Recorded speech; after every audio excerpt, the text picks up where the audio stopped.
We are looking at 5 things the Bible tells us about friendship. And today we're going to see that the Bible says that friends love us enough to say hard things to us. Proverbs 27:6. Wounds from a friend can be trusted, but an enemy multiplies kisses. Wounds from a friend can be trusted, but an enemy multiplies kisses.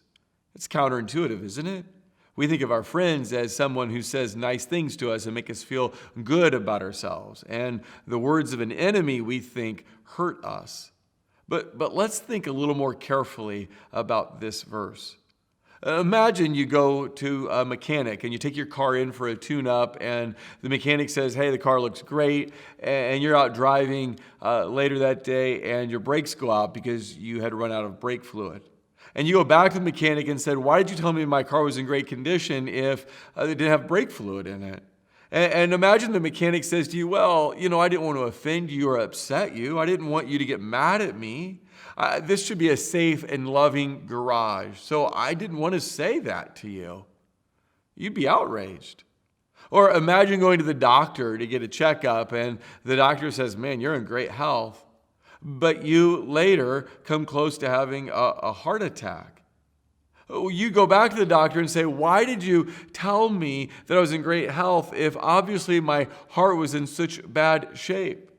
Imagine if the doctor said, well, look, it's obvious to all of us that you're in pretty poor condition, but it's bad for business if I go around and tell people bad things. I like to tell people good things. I want this to be safe and loving.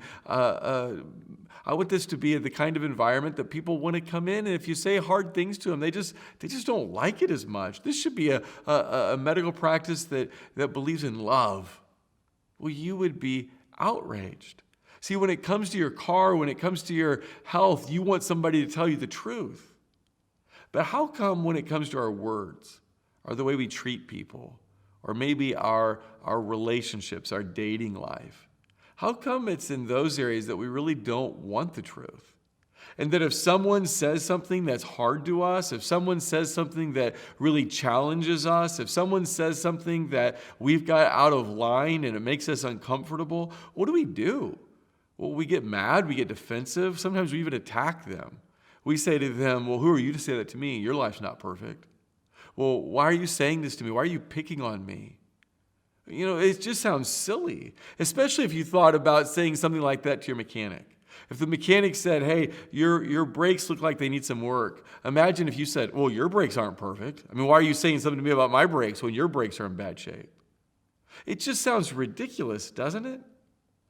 Do we really care more about the condition of our car, the health of our bodies, than we do our spiritual life before God? Doesn't it make sense to say that if a friend is willing to say to me, hey, I think you're struggling with gossip or pride or jealousy or greed, that we should really pay attention because this is our friend who cares enough about us that they are willing to go out on a limb and open themselves up and maybe even jeopardize the relationship. That's how much they care about me. That kind of friend is priceless. That is the kind of friend you want to keep. It doesn't mean they're always right, but it does mean that you should listen to them and be open and for sure not attack them or be angry with them. What if we said this? What if we said that if a friend points out to us something we need to work on, we're just not going to respond at that moment. We're going to just practice saying, thank you so much for saying that to me. Let me think about it. Let me pray about it. Because I bet you most of the time we're going to realize that they're at least partly right. Maybe they're all right, but at least partly right. So a good friend is the kind of person who will lovingly, kindly, graciously say hard things to you. That kind of friend is priceless. Don't run that friend off. See you back here tomorrow.